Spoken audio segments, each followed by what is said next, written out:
अबुआ दिसोम अबुआ बीर अबुआ दिसोम अभियान की शुरुआत आज हम करने जा रहे हैं। आज इसको लेकर पूरे राज्य के आप सभी कहेंगे कि महत्वपूर्ण व्यक्तियों का समूह यहाँ उपस्थित हुआ है। जिला के आप सभी उपायुक्त हैं, मंच पर राज्य के वरिष्ठतम पदाधिकारी हैं, आप सभी लोगों का हार्दिक अभिनंदन है।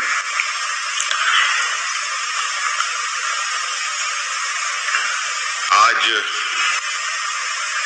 से अबुआ बीर अबुआ दिसोम कार्यक्रम का अभियान हम लोग शुरुआत करेंगे। इसके साथ साथ एक और कार्यक्रम है, आपकी योजना आपकी सरकार आपका द्वार भी। दो ये अभियान स्टार्ट होंगे, लेकिन इसमें मुख्य रूप से अबुआ बीर अबुआ दिसोम। दिसोम का मतलब क्या होता है, जरा आप लोग सबको मालूम है? जरा बताइए तो दिसोम का मतलब क्या होता है? कितने लोग जानते हैं दिसोम का मतलब? एक दो लोग, डीसी साहब लोग, कितने डीसी लोग जानते हैं?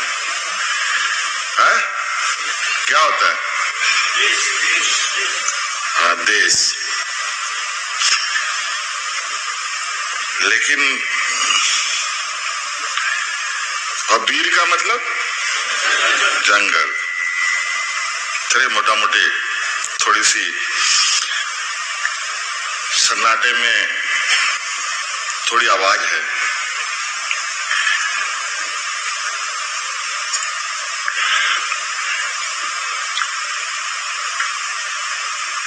मैंने कई बार अपने पदाधिकारियों को कहा है कि ये राज्य थोड़ा सा और सब राज्यों से अलग इसकी संस्कृति है, शिष्टाचार है, सभ्यता है। यहाँ के लोग के बारे में वेलफेयर सेक्रेटरी साहब ने आपको बताया ही। यहाँ के लोग किस तरीके से हैं, किस तरीके से रहते हैं। और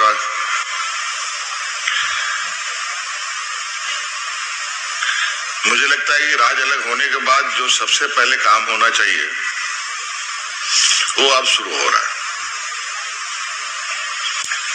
30% के लगभग वन क्षेत्र हमारा राज्य में, और जंगल झाड़ मिलाकर के कह लें तो लगभग 50%।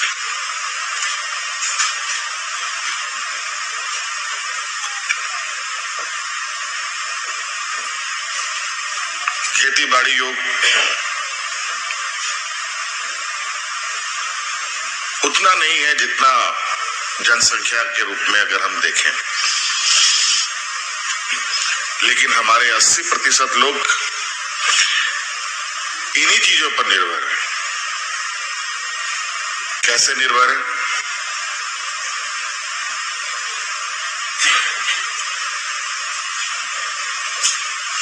मात्र 20% लोग जो बाजार में, शहरों में हैं, और बाकी सभी लोग खेती बाड़ी पर हैं, लेकिन जमीन तो है नहीं।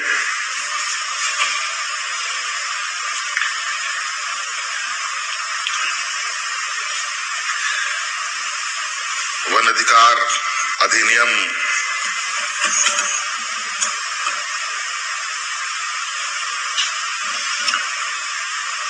बने हुए कितने वर्षों हो गए, लेकिन मुख्य सचिव जी ने भी उस विषय को लेकर बहुत संक्षिप्त में, बहुत क्रिस्पी बातें आपके समक्ष रख दी है। मुझे नहीं लगता है उन सब बातों को दोहराने की आवश्यकता है। मुझे लगता है कहीं ना कहीं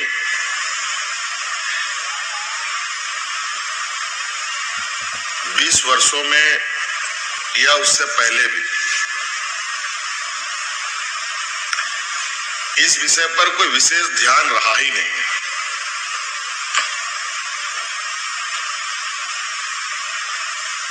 ये लगता है सरकारी कार्य की व्यवस्था में ये कूड़े के ढेर में रखा हुआ ये एक्ट था,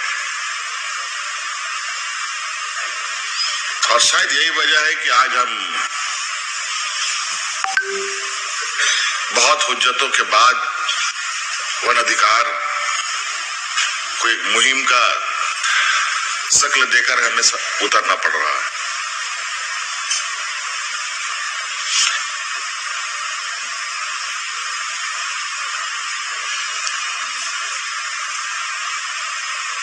कई राज्यों ने तो, अगर आप दूसरे राज्यों को देखेंगे जहां पर आदिवासियों की भी बहुलता कम है, लेकिन वहां पर वन अधिकार के तहत पट्टों का वितरण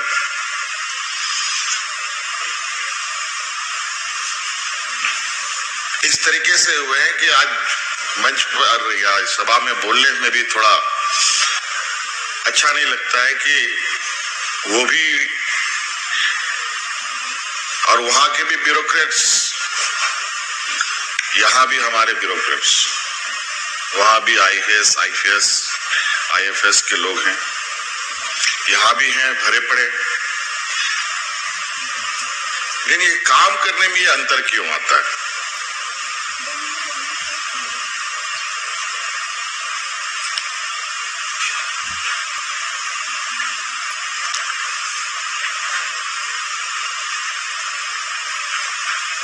ऐसा नहीं है कि आप नहीं कर सकते, बहुत सारे ऐसे काम हम कर रहे हैं आज के दिन में जो काफी सफलतापूर्वक आप सब मिलकर कर रहे हैं, और मुझे नहीं लगता है कि आप लोगों ने कोई चीज ठान ली और वो चीज ना हो। मुझे लगता है इसको बहुत, इसकी गंभीरता को हम लोगों ने नहीं ध्यान दिया। आज नतीजा ये हो रहा है कि आज इसके ऊपर, और उसमें भी अभी जो हम लोगों ने एक फेडरेशन कृषि और वन उपज पर जो बनाया है, सिद्धू कानू कृषि एवं वन उत्पाद महासंघ, हमारी सरकार की चाल ढाल भी कुछ इस तरीके से इस विषय को लेकर, आज इस महासंघ को भी बनाने में हमें 1 साल लग गया।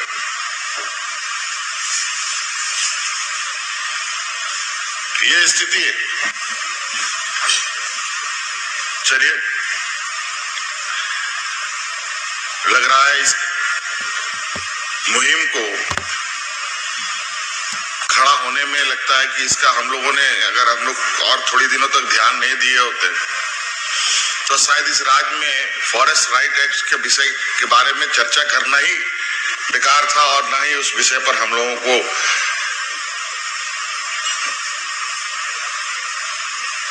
कभी चर्चा करने की आवश्यकता पड़ती।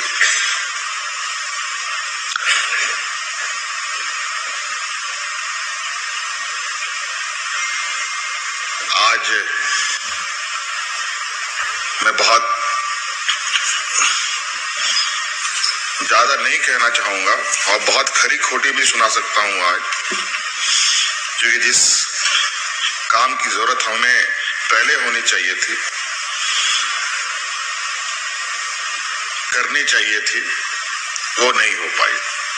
लेकिन इसी आशा विश्वास के साथ कि हमारे पदाधिकारी, मैंने पहले भी कहा कि आप में सक्षम है, आप कर सकते हैं और करते भी हैं, और ये हमारा विशेष फोकस इस योजना पर है। और आपको पता होना चाहिए और आपको आकलन भी करना चाहिए कि इस राज्य का भौगोलिक और इस राज्य के अंदर चल रहे विकास की गतिविधियां कितने एक दूसरे से परस्पर एक टकराव की स्थिति में आने वाला समय पैदा करेगा। आप सबको पता है कि इस राज्य में सबसे अधिक खनिज संपदाएं निकाली जाती हैं।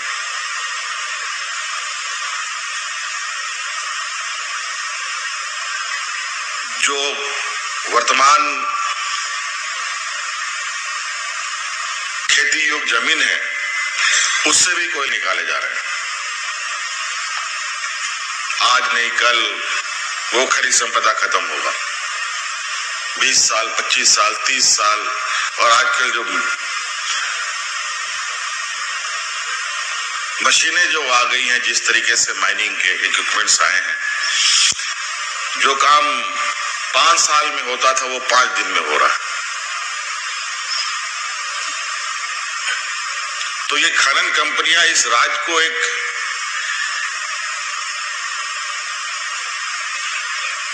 ऐसा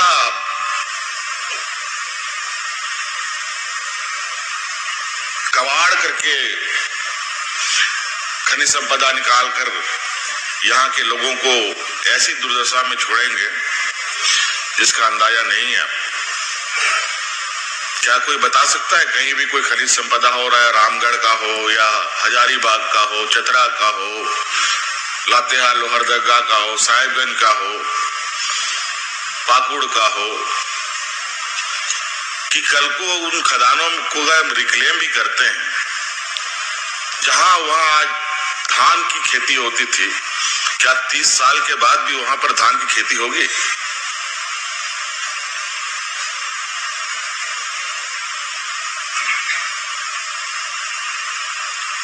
साल के बाद धान की खेती की तो बात छोड़िए, जो किसान आज विस्थापित हो रहा है वो किसान बचेगा कि नहीं बचेगा? 30 साल के बाद वो खेती करने लायक कोई रहेगा कि नहीं रहेगा? क्या उसका अगला जो आने वाला समय में हम उस जगह का उपयोग करेंगे?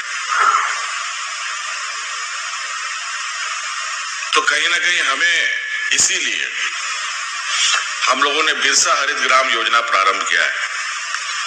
रैयत की जमीनें में भी, गैर मौजूदा जमीनों में भी,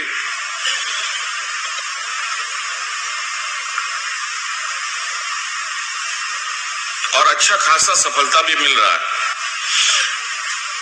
बहुत उसमें गति है ये भी हम नहीं कह सकते हैं, लेकिन रुका भी नहीं है एक अल्टरनेटिव क्रॉप की ओर, फलदार पेड़ लगाकर।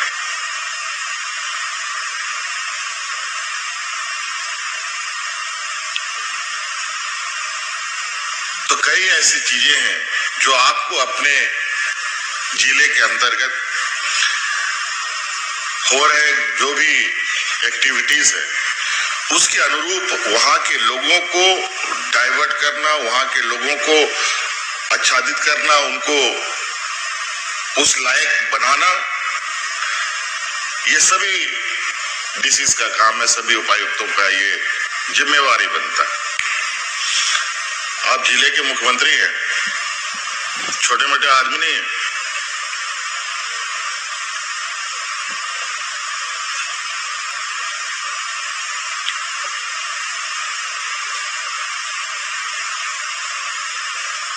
इसीलिए बिल्कुल इसका समय समय पर इसका रिव्यू भी बहुत तेजी से होगा और बहुत गहन रिव्यू की जाएंगी।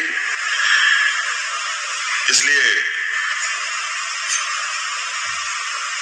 इस विषय को एकदम विशेष रूप से आपको ध्यान देते हुए काम करना है। आज लोग पर्यावरण की पर चर्चा कर रहे हैं। दिल्ली की हालत के बारे में सुन ही लिया आप लोगों ने, सारे स्कूल कॉलेज बंद हो गए ना। और आज जो समूह है यहाँ पर, जो समाज है, इस समाज का कोई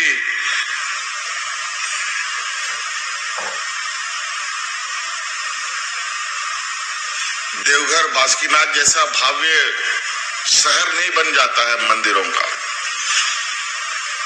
बनारस और अयोध्या जैसा राम मंदिर नहीं, कहीं पर भी कोई कंस्ट्रक्शन होता है तो पेड़ नहीं तो झाड़ को तो जरूर कबाड़ करके वहां पर कंस्ट्रक्शन खड़ा होता है। लेकिन आदिवासी समाज कभी भी पेड़ों को नुकसान नहीं पहुंचाता, क्योंकि उसको पता है यही पेड़ हमारी जीवन है। और आज उसी को लेकर हम लोगों ने भूखे की परंपरा इसीलिए खत्म किया।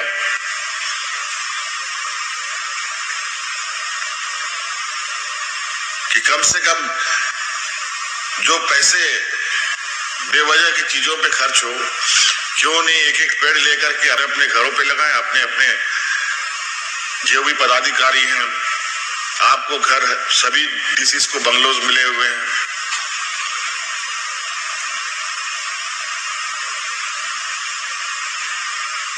खूबसूरत दिखने वाला फूल पत्ती तो आप जरूर लगवाते होंगे, लेकिन बड़ा वृक्ष लगाने का काम आप अपने ही कैंपस से क्यों नहीं शुरू करते?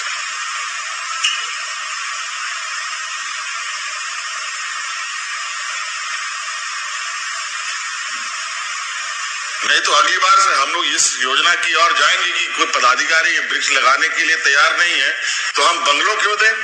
आप लोग अपार्टमेंट में रहिए।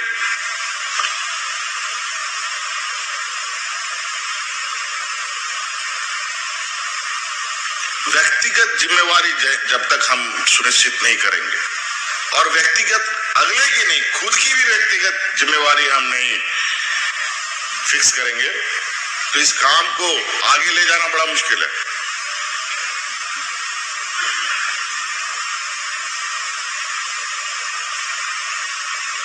गेंदा का फूल, गुलाब का फूल ये तो हम लगा लेते हैं,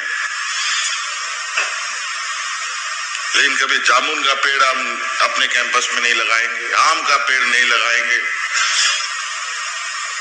नीम का पेड़ नहीं लगाएंगे, करंज का पेड़ नहीं लगाएंगे।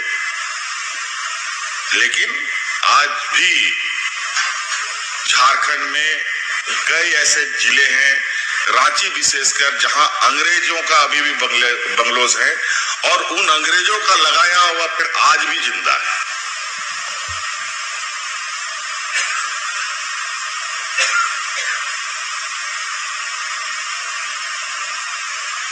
इसीलिए आप लोग थोड़ा प्रयास करें। जिला में भी हजारों हमारे पदाधिकारी हैं, बीडीओ है, सीओ है, डीसी है, डीडीसी है, एसपी है, डीएसपी है, थाना है, ब्लॉक है, सारा कुछ है। उन्हीं जगहों पर हम एक बार खुद ही आप अपने लिए बनपट्टा का एक व्यवस्था बनाइए कि हम इस जगह को ग्रीनरी करेंगे। तो ये बहुत जरूरी है आने वाले सभी मानव जीवन के लिए। ये कोई इससे नुकसान नहीं बल्कि राज्य का संरक्षण होगा, इस भौगोलिक क्षेत्र का सुरक्षा बना रहेगा। नहीं तो एक तरफ तो लगा हुआ है लोग इसको कब्र बनाने में, तो उस कब्र से हम बचने के लिए हमारी इतनी बड़ी व्यवस्था काम कर रही है।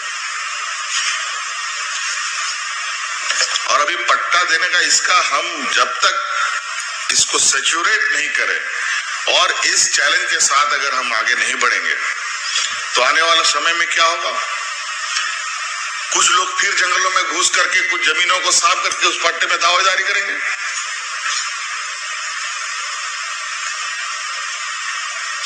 फिर उसके साथ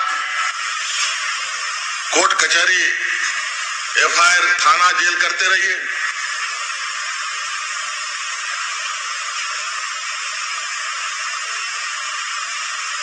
अगर इसको हम एक मजबूत अभियान पकड़ करके चलकर सभी को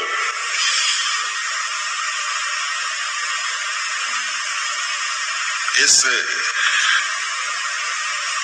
कार्यक्रम को पूरा कर लेते हैं तो आने वाला समय में जंगलों में जो लोग इनक्रोचर के रूप में जिसको आप देखते हैं वो इनक्रोच करने वाले लोग नहीं दिखेंगे।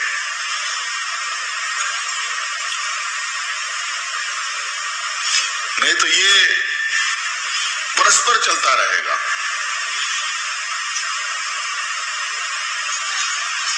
हम शहर में जूझ रहे हैं शहर को इनक्रोच करने वालों से,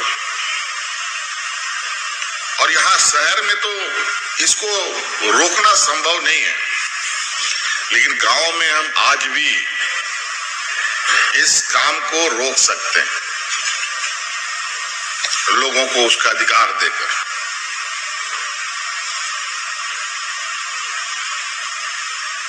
और अवेयरनेस की जहां तक की बात है, अवेयरनेस को लेकर के यहाँ के मुझे लगता है आदिवासियों को, वनवासियों की कमी नहीं है, कमी है हम लोगों की इच्छा शक्ति में, हमारी कार्यशैली में। काम को लटकाने का तो हम लोगों के पास भरपूर उपाय है, लेकिन उसका रास्ता हम कैसे निकालें, इस पर करने में हमारी पसीने छूटने लगते हैं, पता नहीं क्यों। तो इसलिए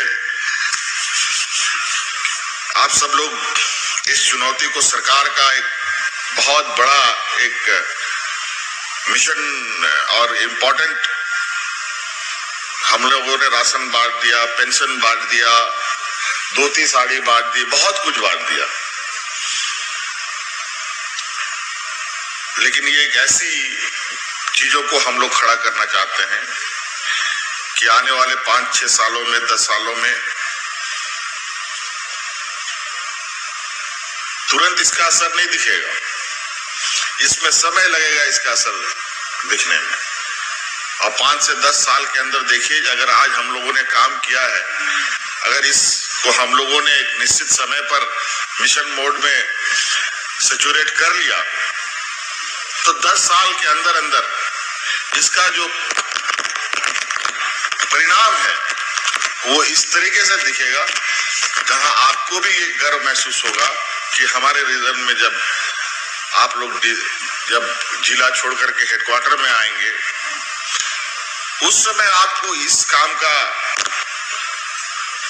महत्व पता चलेगा और अपने अगले कार्य को अंजाम देने में आपको काफी सहूलियत मिलेगी। इसलिए आप सबको बहुत बहुत शुभकामनाएं मेरे तरफ से। त्योहार भी हम लोगों का बहुत सारा है, दिवाली है और छठ वट भी है, और उसकी भी शुभकामनाएं। और इस अवसर पर इस राज्य के हमारे आदिवासी मूलवासियों के लिए जो बरसों बरस जिस की मांग को लेकर के बेचारे भटकते रहे हैं, मुझे तो लगता है कई डीसीओ ने बहुत तरीके से बेवकूफी बनाया है।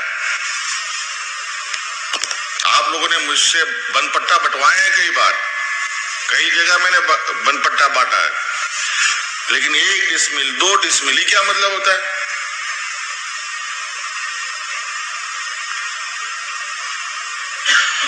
मैं नाम नहीं लेना चाहूंगा, लेकिन ये चीजें नहीं हो आने वाला समय में।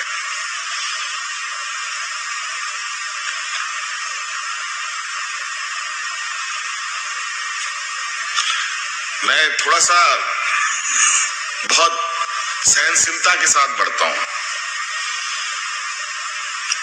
और यहाँ की कम्युनिटियों के साथ भी यही प्रॉब्लम है, काफी तकलीफ, काफी सहनशीलता। और इन आदिवासियों का एक इतिहास भी है, आप सबको थोड़ा सा आप लोग ध्यान दें तो अंग्रेजों ने आदिवासियों को कई राज्यों में अलग अलग जगहों पर अपने साथ माइग्रेट करके लेके गए थे।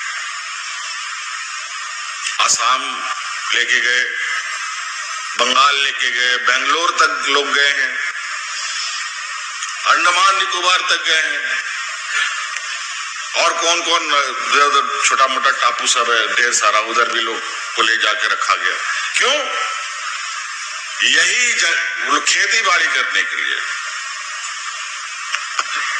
पेड़ पौधा लगाने के लिए, उन लोगों का कोई फैक्ट्री का मालिक बनाने के लिए नहीं, मजदूर के रूप में। और आज देखिए आप, हम लोग का जितना भी असम का हो, सिलीगुड़ी के क्षेत्र में चाय बागान हो, सब झारखंड के आदिवासी आपको मिलेंगे बड़े बड़े। तो इनमें एक अपना ये भी है, इनहेरेंट क्वालिटी है, जो इन जंगलों को बचाने की क्षमता है। सब लोगों की बस की बात नहीं है जंगलों को बचाना, और खासकर तो फॉरेस्ट डिपार्टमेंट का। डीएफओ साहब, पीसीसीएफ साहब हैं यहाँ पर।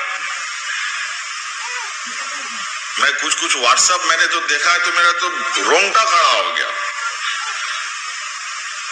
लकड़ी चोरों का नहीं, लकड़ी डकैत उसको कह सकते हैं, चोर नहीं।